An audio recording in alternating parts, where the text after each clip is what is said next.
जय जय श्री राम, जय बृहस्पति देव। वेलकम टू कॉस्मिक ज्योतिष। और आज इस वीडियो के अंदर हम बात करते हैं तुला राशि के बारे में, यानी कि लिब्रा साइन। ये नंबर 7 से डिनोट होता है आपके चार्ट के अंदर। जिस भी हाउस में नंबर 7 लिखा है, मतलब उस हाउस के अंदर तुला राशि काम कर रही है। इसके मालिक बनते हैं शुक्र देव, यानी कि वीनस। और ये एक एयर एलिमेंट की राशि है, यानी कि वायु तत्व की राशि है।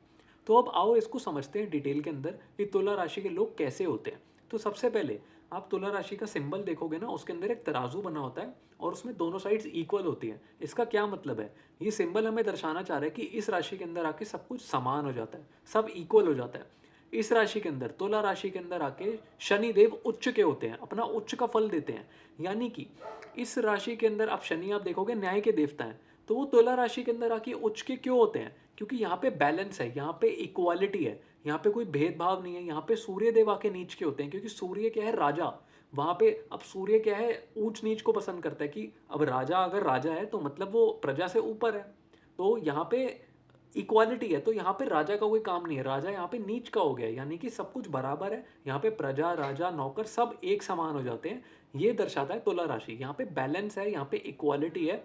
और यहाँ पे ना आप देखोगे लोग डिसीजन मेकिंग में भी यही चीज़ें यूज अप्लाई करते हैं। यानी कि अच्छी चीज़ें, बुरी चीज़ें अपनी डिसीजन मेकिंग के अंदर बहुत अच्छे से देख परख के ही कोई डिसीजन लेते हैं। और आसानी से ना डिसीजन पे आते नहीं है, अपने कंक्लूजन पे नहीं आते आसानी से। इनको एक एक चीज़ डिटेल में देखनी होती है, एनालाइज करनी होती है। उसके अच्छी चीज़ें, बुरी चीज़ें, कॉन्सिक्वेंसेस देखने के बाद ही वो कोई डिसीजन पे आ पाते हैं। ऐसे लोग आपको बहुत ही फेयर माइंडेड मिलेंगे, बहुत इक्वल समझते हैं सबको, ऐसे कोई भेदभाव नहीं करते ऐसे लोग। ऐसे लोग, जो लोग कमज़ोर होते हैं, जो अपने लिए स्टैंड नहीं ले पाते हैं ना, उनके लिए भी फाइट करने की एक टेंडेंसी रखते हैं, दूसरों लोगों को हेल्प करने की कोशिश करते हैं, जेनरस होते हैं क्योंकि काफ़ी। इनको जस्टिस पसंद है, इनको न्याय पसंद है। इसलिए आप देखोगे ऐसे लोग बहुत अच्छे जजेस भी बनते हैं, बहुत अच्छे लॉयर्स बनते हैं। एंड इनको क्या है कि दूसरे लोगों को हेल्प करना बहुत अच्छा लगता है, दूसरे लोगों को न्याय दिलाना बहुत अच्छा लगता है। और खुद के लिए भी फाइट करने में ये बहुत ज़्यादा सक्षम होते हैं। ऐसा नहीं है कि दूसरों की हेल्प कर करके खुद को भूल जाएंगे, नहीं। खुद के लिए भी फाइट करेंगे, खुद को भी डिफेंड करेंगे, और कभी भी अन्याय नहीं होने देते खुद के या अपने सामने किसी और के साथ। ऐसे लोग आप देखोगे कि दूसरों की नीड्स को लेके बहुत अवेयर रहते हैं कि इस दूसरे बंदे को क्या चाहिए होगा, उसको क्या नीड होगी, क्या डिज़ायर होगी। उन चीज़ों को ये ध्यान में रख के अपने डिसीजंस लेते हैं। ऐसा ही नहीं कि सिर्फ अपने बारे में सोचेंगे, ये ऑल टुगेदर सबके बारे में सोचना ज़्यादा प्रेफर करते हैं। इनको अकेले रहने से बेटर लगता है कि वो किसी और की कंपनी के साथ रहें। और बेस्ट इनको तब लगता है जब ये अपने पार्टनर के साथ होते हैं। इनको अपने पार्टनर के साथ बहुत अच्छा इंक्लूडेड फील होता है, इंक्लूजन की फीलिंग आती है। And they think in terms of we instead of I. ऐसा कि कोई भी डिसीजन लेंगे ना, तो अपने पार्टनर को अकाउंट में ज़रूर लेंगे कि इसकी राय क्या है, इसके ऊपर इसका क्या इम्पैक्ट आ सकता है। और ये सारी चीज़ें देखने परखने के बाद ही अपनी डिसीजन मेकिंग करते हैं। एज वेल एज ऐसे लोगों को आप देखोगे कि ये बहुत ज़्यादा टैक्टफुल होते हैं, बहुत ज़्यादा आप देखोगे डिप्लोमेटिक भी होते हैं अपने नेचर के अंदर। बात करने के तरीके में बहुत डिप्लोमेटिक मिलेंगे ऐसे लोग, कि सिर्फ अपने अपने बारे में नहीं सोचते, दूसरे लोगों की भी हेल्प करते हैं उस डिप्लोमेसी के थ्रू। ये आप देखोगे एम्बेसीज के अंदर या फिर कहीं पे जहाँ पे होती है ना कॉन्फ्लिक्ट रेजोल्यूशन वाली जो फील्ड्स होते हैं, जहाँ पे आपको दो लोगों के बीच की लड़ाई सॉल्व करवानी है, थेरेपिस्ट वाला काम, ये सारे काम इनको बहुत सूट करते हैं क्योंकि इनकी नेचुरल टेंडेंसीज के साथ बहुत मेल खाते हैं ये काम। एज वेल एज आप देखोगे कि ये लोग बहुत अच्छा नेगोशिएट करते हैं, बहुत अच्छे नेगोशिएटर्स होते हैं ये लोग। एंड ये सिर्फ अपने बारे में अच्छा नहीं सोचते, दूसरे लोगों की भी हेल्प करते हैं अपनी सारी स्किल्स को यूज़ करके, सारा अपना न्याय यूज़ करके, अपनी इक्वालिटी और अपना जो भी ये डिप्लोमेसी है इनका, सारे के सारी चीज़ें ये सिर्फ अपने सेल्फिश बेनिफिट के लिए नहीं, पर सबके लिए यूज़ करते हैं। इनको आप देखोगे बहुत अच्छे से क्रिटिसाइज करना जानते हैं, कंस्ट्रक्टिव क्रिटिसिज्म देना जानते हैं ऐसे लोग। ऐसा नहीं है कि आपको गलती बता के आपको डिमोटिवेट करके चले जाएंगे, ऐसा नहीं करते ये लोग। ऐसे लोग आपको बताएंगे इन डिटेल कि हाँ ये गलती करी है तूने और इसको तू ऐसे ठीक कर सकता है। आपको आपकी गलती रियलाइज करने के साथ साथ उस चीज़ को ठीक करने का भी एक तरीका समझाते हैं ये लोग। और सिर्फ ऐसा नहीं है कि आपको डिमोटिवेट करके चले जाएं, ये लोग बहुत अच्छे से कंस्ट्रक्टिवली आपको क्रिटिसाइज करना आता है इन्हें। ऐसे लोग आप देखोगे कि ना बहुत ज़्यादा पीपल प्लीजर बन जाते हैं कभी कभार। इनको लोगों को नो कहना नहीं आता, ये आसानी से मना नहीं कर पाते हैं आसपास वाले लोगों को किसी प्लान के लिए या किसी से मिलने के लिए या कहीं पे जाने के लिए। ये लोग आसानी से नो नहीं कह पाते, इन्हें लगता है कि दूसरा बंदा बुरा मान जाएगा तो क्या होगा। एंड ये बहुत ज़्यादा ना थॉट प्रोसेस लगाते हैं उस चीज़ के अंदर।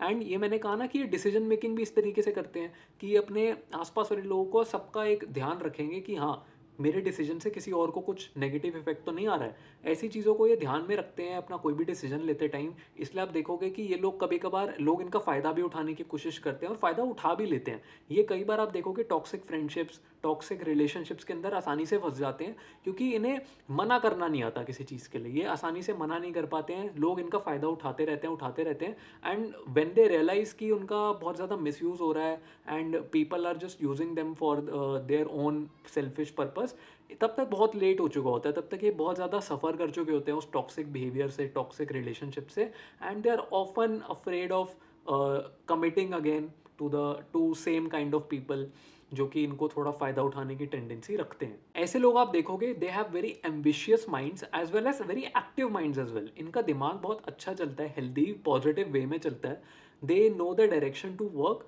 इनका थॉट प्रोसेस अच्छी जगह पे लगता है, इनको काम करने में मज़ा आता है। They are very ambitious for their work, इनको नई चीज़ें स्टार्ट करने में बड़ा मज़ा आता है। नई चीज़ें स्टार्ट करेंगे कुछ ना कुछ, जैसे अगर कुछ नया कुछ सीखा है तो उसको लेके कुछ एक्शन लेने की कोशिश करेंगे कि इसको मैं अपने करियर में कन्वर्ट कर लूँ। ये बहुत कंसिस्टेंट वर्कर्स मिलते हैं आपको, बहुत ऐसा नहीं है कि एक दिन काम करके छोड़ दिया। ये लोग रेगुलर काम करते हैं, ये थोड़ा भले ही दिन में आधा घंटा सही, लेकिन हर चीज़ को ये आधा घंटा देंगे ही ज़रूर। एक चीज़ को ये पकड़ लेंगे तो उसको रेगुलर करते हैं, क्योंकि आप यहाँ पे देखो परसिस्टेंस आ गई, यहाँ पे कंसिस्टेंसी आ गई। यहाँ पे शनिदेव आके उच्च के हो रहे हैं, तो आप शनिदेव के ट्रेड्स को ध्यान में रखो कि शनिदेव क्या है, बैलेंस है, आपका डिसिप्लिन है, आपका न्याय है, आपका हार्ड वर्क है, आपकी स्ट्रगल्स भी हैं। तो यहाँ पे आपका जो भी कर्म है वो आप रेगुलर बेसिस पे करते हो ना, आपका शनि अपने आप इम्प्रूव होने लगता है। Shani is a very slow moving planet. तो आपको बोलता है शनि कि रोज़ एक काम करो ताकि उस चीज़ के अंदर तुम इतने परफेक्ट बन जाओ कि कोई तुम्हें छू भी ना पाए। तो ये शनिदेव की फिलॉसफी होती है, वो यहाँ पे आके उच्च के हो रहे हैं। तो इस राशि के अंदर आपको ऐसे ट्रेड्स बहुत प्रबल मिलेंगे। इन लोगों को ना क्योटिक एनवायरनमेंट बहुत सूट नहीं करता है काम के लिए। ये लोग थोड़ा प्लेजेंट एनवायरनमेंट में काम करना प्रेफर करते हैं, थोड़ा सा हार्ड वर्किंग होते हैं। ऐसे लोग आपको मिलेंगे, कंसिस्टेंटली काम करते हैं किसी चीज़ के लिए, लंबे समय तक चलने वाली कोई चीज़ बिल्ड करते हैं अपने लिए, एंड दे आर वेरी जो होते हैं ना, दूर तक देखते हैं अपनी लाइफ को कि हाँ, अगर मैं आज ये काम कर रहा हूँ तो इसका लंबे समय में क्या इफेक्ट आने वाला है मेरी लाइफ के ऊपर, क्या लंबे समय में ये कर्म कहाँ तक जाने वाला है, कहाँ मैं इसके साथ जा सकता हूँ। एंड ये सारे थॉट्स इनके पास ना, एक दूरदर्शी निगाह होती है इनकी, एंड ये सारे थॉट्स इनको आते हैं दिमाग में कोई भी कर्म करते टाइम, कोई भी अपने रिलेशनशिप के अंदर। ये बहुत ज़्यादा खुदगर्ज नहीं होते हैं, बहुत ज़्यादा दूसरे लोगों के बारे में सोचते हैं, बहुत ज़्यादा फैमिली ओरिएंटेड लोग होते हैं ऐसे, जो अपने बच्चों के बारे में, अपने स्पाउस के बारे में, माता पिता सबको ध्यान में रखने के बाद ही कोई डिसीजन पे आते हैं। And they do not want to hurt anyone from their decisions, from their voice, या उनके बात करने के तरीके से कोई ऑफेंड हो जाए तो इन्हें बहुत बुरा लगता है, इन्हें बहुत गिल्टी फील होता है इस चीज़ को लेके, क्योंकि they want to be kind, they want to be kind hearted, they want to show कि वो बहुत अच्छे हैं, and they somewhat become a people pleaser कभी कभार, जो कि गलत हो जाता है, क्योंकि उसी की वजह से लोग इनका मिसयूज़ करते हैं, इनका फ़ायदा उठाते हैं। And they often suffer because of such things. इन्हें थोड़ा सा एक करेज लाने की ज़रूरत होती है अपनी लाइफ के अंदर, थोड़ा सा एक बाउंड्री सेट करने की ज़रूरत होती है, इनको ना कहना सीखना पड़ता है लाइफ के अंदर। थोड़ा सा इनको थोड़ा हार्ड वे से सीखना पड़ता है ये सारी चीज़ों को, क्योंकि ये चीज़ें इनके पास ना आसानी से नहीं आती। लोग इनको बहुत एक्सप्लॉयट करते हैं पहले, इनको आसानी से उठने नहीं देते लाइफ के अंदर, इनको थोड़ा सा दबा के रखते हैं, थोड़ा सा मिसयूज़ करने की कोशिश करते हैं, इनके भोलेपन को, इनके काइंड नेचर को थोड़ा एक्सप्लॉयट करते हैं। And after that they learn कि कैसे लोगों से दूर रहना है लाइफ के अंदर, कैसे लोग ओके होते हैं, क्योंकि yo we all learn some lessons अपनी लाइफ के अंदर, कुछ ना कुछ लेसन सीख ही रहे हैं हम रेगुलर बेसिस के अंदर। तो तुला राशि वालों के लिए ये एक मेजर लेसन होता है, इनको बाउंड्री सेट करना आना चाहिए। They are very social. ये आप देखोगे कि 7th हाउस पड़ता है आपकी कालपुरुष कुंडली के अंदर, आप देखो तो ये मैरिज का हाउस पड़ता है, इसलिए ये लोग थोड़ा फैमिली ओरिएंटेड मिलेंगे आपको। स्पाउस की तरफ थोड़ा इनका इंटरेस्ट ज़्यादा होता है, मन लगता है इनका स्पाउस के साथ टाइम स्पेंड करने में, अच्छा लगता है इन्हें।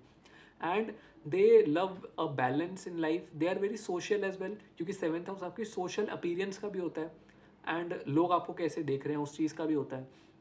तो यहाँ पे आप देखोगे कि ये लोग सोशल होते हैं, थोड़ा सा इनको बात करना, इंटरेक्ट करना बहुत अच्छा लगता है दूसरे लोगों से, and they love such things in life, and these were the certain जो इनको लेसन सीखने होते हैं अपनी लाइफ के अंदर। जैसा कि हमने बात करी करियर्स के अंदर, ये बहुत अच्छे जजेस बनते हैं, बहुत अच्छे लॉयर बनते हैं, एज वेल एज इनको बहुत अच्छी डिप्लोमेसी आती है, इसलिए डिप्लोमेट्स भी बहुत अच्छे बनते हैं। एम्बेसीज के अंदर काम करना इन्हें बहुत सूट करता है, एज वेल एज कोई इवेंट प्लानिंग हो गई, कोई आपको घूमने फिरने का काम हो गया इधर उधर, कोई कल्चरल हेरिटेज साइट पे जैसे कि म्यूजियम, या फिर कोई पुराना किला है, कोई भी ऐसी चीज़ है ना, वहाँ पे इन्हें काम करना बहुत सूट करेगा। जो टूरिस्ट गाइड्स होते हैं, ऐसे लोग बहुत अच्छे बन सकते हैं क्योंकि इन्हें लोगों की हेल्प करना आता है, इन्हें रास्ता दिखाना आता है लाइफ के अंदर। ये सोशल वर्क के अंदर बहुत अच्छे कर सकते हैं, जैसे कि एनजीओ हो गए, कोई वॉलंटियर वर्क हो गया, हॉस्पिटल में काम करना हो गया, ऐसे काम में भी इनको बहुत सूट करेंगे। एज वेल एज कोई मीडिएटर जो दो लोगों के बीच का कॉन्फ्लिक्ट रिजॉल्व करते हैं, ऐसे लोग, as well as they are very good counsellors as well, जैसा कि हमने बात करी। तो ये थे कुछ ट्रेड्स, ये थे कुछ करियर ऑप्शंस फॉर